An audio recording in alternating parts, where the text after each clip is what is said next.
Dajjal. Dajjal ini lahir di Samirah dan dia diberi nama Samiri karena lahir di Samirah. Nah, kenapa disebut Samiri? Karena lahir di Samirah. Dia lahir 100 tahun sebelum Nabi Musa diutus. Dan Allah Subhanahu wa taala memberikan kelebihan kepadanya. Pertama, dia diberikan umur panjang. Ya, yang zur umru ila yamsah, ila akhir zaman. Ya, dia ditangguhkan ajalnya sampai akhir zaman. Yang kedua, dia memiliki kecerdasan di atas akal jenius rata-rata umat manusia. Jadi sejenius apapun umat manusia yang normal, dia 60 tahun di atasnya. Sehingga penemuan-penemuannya, kecanggihan berpikirnya, kedewasaannya jauh di atas manusia. Rata-rata manusia normal. Yang ketiga, dia memiliki kemampuan sihir yang luar biasa. Apapun sihir yang selama ini kita saksikan, tidak ada yang mampu mengalahkan sihir dia. Sehingga saking luar biasa sihir yang dia miliki, seolah-olah orang mengenalnya selevel dengan Tuhan. Karena apapun yang semestinya menjadi perbuatan Tuhan, Dajjal bisa melakukannya. Nah, ini saking hebatnya sihir Dajjal. Nah, nasab kelahirannya adalah nasab yang aneh para Allah. Dia lahir dari termasuk Bani Israel. Bani Israel ini keturunan Nabi Yakub. Yakub itu gelarnya Israel. Keturunannya disebut Bani Israel. Dari Yehuda. Yehuda ini adalah anak laki-laki dari istri pertama Nabi Yakub alaihissalam. Nabi Yakub istrinya 4. Yang pertama bernama Ya'la. Dari Ya'la ini melahirkan 6 orang. Salah satunya bernama Yehuda dan Lewi. Lewi melahirkan Nabi Musa alaihissalam. Yehuda melahirkan bangsa yang kita kenal Yahudi. Salah satunya Yehuda ini melahirkan generasi yang pada akhirnya melahirkan Samiri. Ya, kalau Rahil istri yang kedua, dan ini istri yang paling dicintai oleh Nabi Yakub, melahirkan 2 anak, Bunyamin dan Nabi Yusuf. Nabi Yusuf dan Bunyamin. Yang lainnya juga sama melahirkan 2 anak. Kahit dari Ya'la melahirkan 2 anak, Dam dan Naftali. Ya. Anak tertua dari Nabi Yakub dari istri pertama bernama Raubin. Nah, dari Yehuda inilah lahir Samiri. Nah, ayah dan ibunya, kakek dan nenek Samiri ini adalah para penyembah berhala.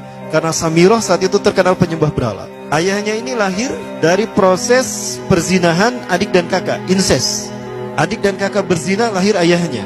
Adik dan kakak berzina, lahir ibunya.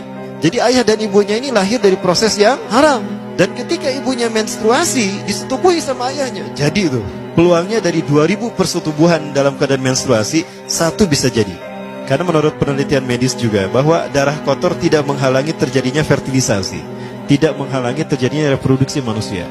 Jadi tetap pembuahan ovum oleh sperma bisa terjadi walaupun ada dalam medium darah kotor, menstruasi. Nah, ketika itulah hamil dan lahirlah Samiri. Rasulullah SAW menyebutkan dalam Musnad Imam Ahmad, ayah dan ibu Dajjal ini melewati perkawinannya selama 30 tahun tanpa melahirkan seorang anak pun. Dan di tahun ke-30 pernikahannya melahirkan Dajjal, melahirkan Samiri. Kelahirannya ini akan menjadi petaka bagi kedua orang tuanya. Dia adalah orang yang paling sedikit manfaatnya dan paling banyak keburukannya bagi manusia, terutama bagi kedua orang tuanya. Bahkan ketika dia lahir, alam semesta menolak kelahirannya. Dordar gelap, hujan badai, petir, itu terjadi di malam di mana Samiri dilahirkan. Seolah-olah alam menolak kehadirannya. Nah, sejak lahir sampai usia 5 tahun dia tidak netek sama ibunya. Kebayang, 5 tahun air susu ASI tidak ditetekkan. Itu yang menyebabkan terjadinya kanker payudara. Maka ibunya pun meninggal gara-gara kanker payudara ini. Nah, ibunya meninggal gara-gara itu. Terbukti apa yang disampaikan Rasulullah. Kelahirannya menjadi petaka bagi kedua orang tuanya. Begitu pula ayahnya, maka ayahnya menjadi single parent. Nah, kemudian di tahun yang kelima, sejak lahir sampai 5 tahun, kenapa dia menetek pada ibunya? Karena kerjanya tidur melulu. Disebut mati, dia bernafas dan cuma berdetak. Disebut hidup, dia tidak bergerak. Antara hidup dan mati, la yamutu wa la yahya. Nah, maka di usia ke-5 tahun, nah ini terjadi peristiwa yang menarik. Apa itu? Samiri bangun dari tidurnya di tengah malam dan tidak ada orang yang menyadari Samiri bangun. Dia merangkak dan pindah ke berhala yang terbesar. Nah, dia pindah ke pangkuan berhala terbesar, tidur di sana. Dan ternyata ketika berada di berhala terbesar tadi, ya buang air kecil dan buang air besar. Besoknya itu adalah hari pemujaan kepada dewa-dewa mereka, bangsa Samirah. Apa yang terjadi? Ketika terjadi ritual pemujaan tadi, maka sang raja yang dipertuhankan oleh kaumnya mencium sesuatu yang tidak enak. Bapaknya Samiri ini adalah tokoh agama paganisnya. Pas dilihat, kaget sang raja. Ternyata itu pesing berasal dari pantatnya si Samiri yang ada di pangkuan berhala terbesar. Marah murka tuh sang raja. Itu anak kamu, kenapa ada di situ? Kurang ajar kamu yang telah menghina Tuhan kita. Kenapa kamu pindahkan anak kamu ke situ? Oh tidak Tuhan, saya tidak memindahkannya. Bagaimana saya bisa menghina Tuhan saya? Lalu siapa yang memindahkannya? Kan dia lumpuh. Nah, sekali lagi, kehadirannya menjadi petaka bagi kedua orang tuanya. Akhirnya raja marah dan ayahnya dipenjara. Selama ayahnya tidak bisa membuktikan penghinaan tadi, maka ayahnya dihukum mati. Pada akhirnya ayahnya pun dihukum mati. Ya, sedikit manfaat bagi kedua orang tuanya.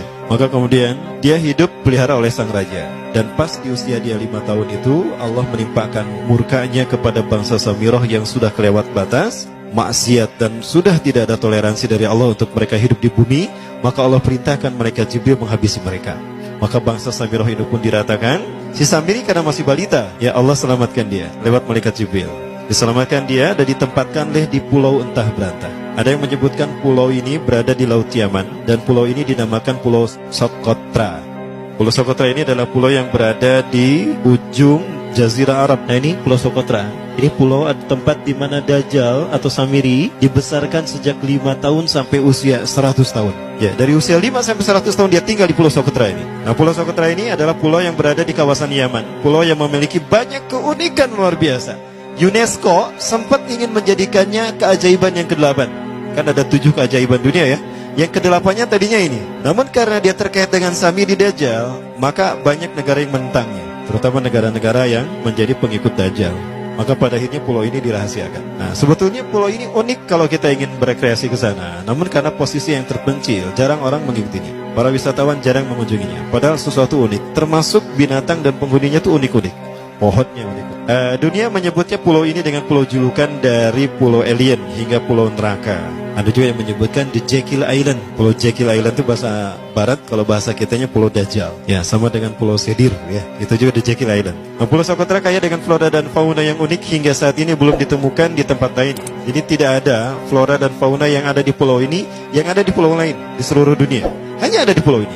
Makanya di pulau inilah Allah ciptakan satu binatang yang unik juga, yang disebut dengan jasasa. Jasasa, binatang jasasa itu artinya mata-mata. Tajassa yatajassu tajassusan wa jasasatan, artinya pemata-mata, spy. Binatang ini bertumbuh besar, tahmatun kabirah tughatti jismaha asy-sya'ar hatta la nastati an nafariqa ayna wajhu wa ayna dubur. Tubuhnya besar, dipenuhi dengan bulu, sehingga saking penuhnya bulu kita tidak bisa membedakan mana dubur mana wajah. Yang menghadap itulah wajah. Baik, karena itu pulau ini pernah dilesarkan sebagai salah satu dari 7 keajaiban dunia yang baru ya. Nah, baik, ini contohnya nih. Saya perlihatkan keajaiban dan keunikan. Ini adalah padang pasir di Pulau Socotra. Ini burung, salah satu jenis burung yang bisa kita jumpai di Socotra. Dan ini kepiting unik, kepiting Pulau Socotra. Aneh ya, kepitingnya seperti itu. Ini laba-laba langka di Socotra, mirip tarantula. Dan ini pohon darah naga yang ada di Pulau Socotra juga. Nah, ini salah satu jenis pohon Dorstenia Socotra. Dan ini juga pohon yang lain, pohon Dendrocysaios Socotra. Ya, saya menyebutkan lagi ya. Nah, ketika di pulau itu, sebelum bertemu dengan Nabi Musa, Samiri di pulau itu yang hanya tinggal dengan seekor binatang jasasa. Binatang jasasa ini memberikan beberapa hal kepada si Samiri ya. Allah Azza wa Jalla menciptakan binatang berbicara yang bernama jasasa. Dia di mana lahirnya, ajalnya, matinya sama dengan ajal Dajjal. Begitu pula muncul dan menghilangnya. Binatang inilah mengajarkan akidah tauhid kepada Samiri muda. Pelajaran ini kononnya ditulis oleh Jibril alaihissalam dalam bentuk panel-panel atau prasasti. Isi prasastinya panel 1 yang ditulisnya malaikat Jibril, panel 1 itu berisi kalimat la ilaha illallah, tidak ada Tuhan selain Allah. Ini dijelaskan oleh binatang jasasa. Yang kedua, panel kedua berkata Allahu wahid la syarikalah. Allah Maha Esa, tidak ada sekutu bagi Allah. Itu dijelaskan juga oleh binatang jasasa ini.